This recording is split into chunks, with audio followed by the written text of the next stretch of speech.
नमस्कार मित्रांनो, तुमच्या सगळ्यांचं स्वागत आहे दी अन्ना शोमध्ये। आत्ता जो तुम्ही फुटेज बघितला, आत्ता जो तुम्ही व्हिडिओ बघितला हेलिकॉप्टरने मला गोळ्या मारतानाचा, तो व्हिडिओ आम्ही कसा बनवला हे तुम्हाला एकदम मी बेसिकमध्ये सांगणार आहे। त्यासाठी तुम्हाला लागणार आहे 4 सॉफ्टवेअर। पहिलं ब्लेंडर, दुसरं आफ्टर इफेक्ट्स आणि तिसरं प्रीमियर प्रो आणि चौथं म्हणजे एम्बरची। तर चला सुरू करूया आपण। सगळ्यात पहिला मी काय केलं, ब्लेंडर ऑन केलं। ब्लेंडर एक फ्री सॉफ्टवेअर आहे, तुम्ही ऑनलाईन जाऊन ते डाउनलोड करू शकता। ब्लेंडर ऑन केलं, तिथे मी माझ्याकडे एक हेलिकॉप्टरचा जो 3D मॉडेल आहे तो इम्पोर्ट केला। तो आम्ही डाउनलोड केला होता प्रोडक्शन क्रिएटवर। प्रोडक्शन क्रिएट नावाची एक वेबसाईट आहे, त्यांचं सबस्क्रिप्शन आहे 30 दिवसाचं। त्याच्यावरती बरेचसे 3D मॉडेल्स आहेत, त्याच्यामध्ये हा हेलिकॉप्टर होता, तो डाउनलोड केला, ब्लेंडरमध्ये इम्पोर्ट केला आणि त्याचे जे रोटर्स आहेत ते ॲनिमेट केलं। आता तुम्ही पहिला शॉट जर बघितला असाल तर कॅमेरा असा मागा पॅन होतो आणि मागनं हेलिकॉप्टर गोळ्या मारतो, असा त्याचा शॉट आहे। तो ॲक्च्युली आम्ही 3D ट्रॅक केलेला आहे। तो तिकडे मागच्या साईडला जो ॲनिमेट केलेला आहे, त्याचं जे विंग्ज आहेत ते आम्ही ब्लेंडरमध्ये ॲनिमेट केलेले आहेत। ब्लेंडरमध्ये जेव्हा तुम्ही ते पिव्ट पॉईंट चॉपरच्या ब्लेड्सच्या एक्झॅक्ट सेंटरला घेता तेव्हा ते त्याच्या सर्कलमध्ये फिरतं आणि त्याच्यासाठी एक एक्सप्रेशन आहे सायकल्सचा। मग मी ॲनिमेट केलं एकदम simple, left right chopper move होता। तो एकदम सिंपल असा मूव्ह होतो आणि ते एका स्टील कॅमेऱ्यानं रेंडर करून घेतलं आणि ते आणलं मी आफ्टर इफेक्ट्समध्ये। आफ्टर इफेक्ट्समध्ये सगळ्यात मोठं काम मी काय केलं तर त्याला ट्रॅक केलं आणि जो ब्लेंडरचा रेंडर केलेला जो आहे तो आफ्टर इफेक्ट्समध्ये आणून त्या ट्रॅक केलेल्या नलला तो कनेक्ट केला आणि तेवढाच तो शॉट आहे। मग माझ्याकडे जेव्हा फर्स्टचा जो शॉट आहे त्याचा ट्रॅकिंग डेटा माझ्याकडे आहे, तर त्याचा यूज मी कसं केलं तर जेव्हा तुम्ही बघत असाल की बुलेट्स येऊन त्या जमिनीला किंवा आजूबाजूला लागतात, ते जे एलिमेंट्स आहेत ते मला मिळाले व्हिडिओ कोपायलटच्या ॲक्शन इसेन्शियल नावाच्या पॅकेजमध्ये। तुम्ही बघू शकता इथे की ॲक्शन इसेन्शियल नावाचं एक प्रोडक्ट आहे, ज्यामध्ये सगळे ब्लास्ट किंवा बुलेट हिट्स हे सगळे गोष्टी आहेत।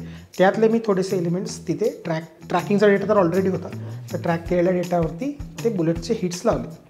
तर हे बनवलं असं आफ्टर इफेक्ट्समध्ये पूर्ण कंपोज केलं आणि जेव्हा आम्ही शूट करत होतो तेव्हा आम्ही लॉगमध्ये शूट केलं, कारण लास्टला कलर ग्रेडिंगला ते डाविन्सीमध्ये इझी पडेल। डाविन्सी एक सॉफ्टवेअर सांगायचं राहिलं, डाविन्सी कलर ग्रेडिंगसाठी आम्ही यूज करतो। आता तुम्ही एक शॉट बघितला आहे ते फायनलवाला, ज्याच्यामध्ये मी चॉपरला गोळ्या मारतो आहे आणि चॉपर ब्लास्ट होतो आहे आणि तो ब्लास्ट झालेला खाली पडतो। तो जो ब्लास्ट आहे तो डिफॉल्ट एम्बरजेनमध्ये बरेचसे ब्लास्ट आहेत। एम्बरजेन नावाचा एक सॉफ्टवेअर आहे जो GPU बेस्ड फ्लुइड सिम्युलेशन्स करतं। जेव्हा तुम्ही ते डाउनलोड करताल त्यामध्ये प्रीसेट्स आहेत ऑलरेडी अवेलेबल। एक एरियल एक्सप्लोजनचा प्रीसेट तिथे फक्त सिम्युलेट केलेला आहे। ते सिम्युलेट केल्यानंतर जे आपला आधीचा ट्रॅकिंग डेटा होता ते ट्रॅकिंग डेटाला कनेक्ट केलेला आहे। सगळे जे करायची जी गोष्टी आहेत ते तुम्हाला इन डेप्थ किंवा पूर्ण शिकायचं असेल तर खाली एकदा कमेंट करून सांगा की फुल ट्युटोरियल पाहिजे, तर आपण त्या फुल ट्युटोरियल आपण करूया। आता हे तुम्हाला बेसिक सांगितलेलं आहे आणि हे जे तयार केल्यानंतर बरेचसे गोष्टी आपल्या फुटेजला कलर करेक्ट होत नाहीत। म्हणजे समजा आता ब्लास्ट असेल आणि आपला फुटेज थोडं विविड असेल किंवा आपला फुटेज आणि त्याचं कलर ग्रेडिंगचं ब्लॅक व्हॅल्यूज किंवा व्हाईट व्हॅल्यूज वेगवेगळे असतात। मग एक कलर ग्रेडिंग करून कंपोज केलं आहे आफ्टर इफेक्ट्समध्ये। आफ्टर इफेक्ट्समध्ये तुम्ही बरेचसे गोष्टी करू शकता सगळे।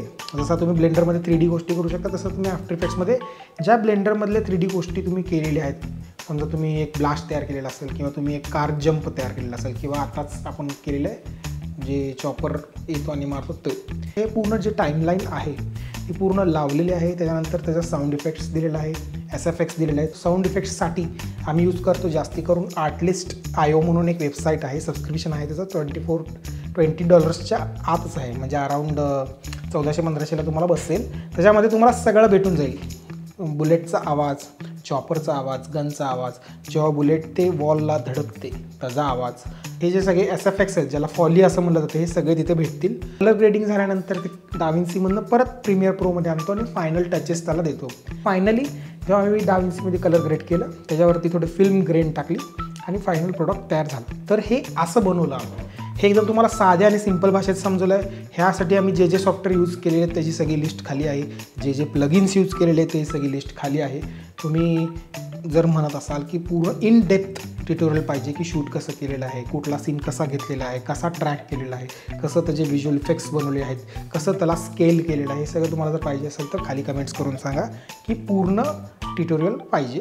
तर स्टार्ट टू एंड एडिटिंगपर्यंत, कलर ग्रेडिंगपर्यंत आपण त्याचे चॅप्टर्स बनवू, पहिला चॅप्टर ब्लेंडरचा असेल, दुसरा असेल आफ्टर इफेक्ट्सचा, तिसरा असेल प्रीमियर प्रोचा, चौथा असेल कलर ग्रेडिंगचा, फायनल स्टेप असेल म्युझिक आणि हे सगळ्या गोष्टी देण्याचा. तर तुम्हाला आजचा व्हिडिओ कसा वाटला ते खाली कमेंट करून सांगा. आणि जर इन डेप्थ ट्युटोरियल पाहिजे असेल तेही खाली कमेंट करून सांगा. आणि लाईक करायला विसरू नका, शेअर करायला विसरू नका, सबस्क्राईब करायला विसरू नका.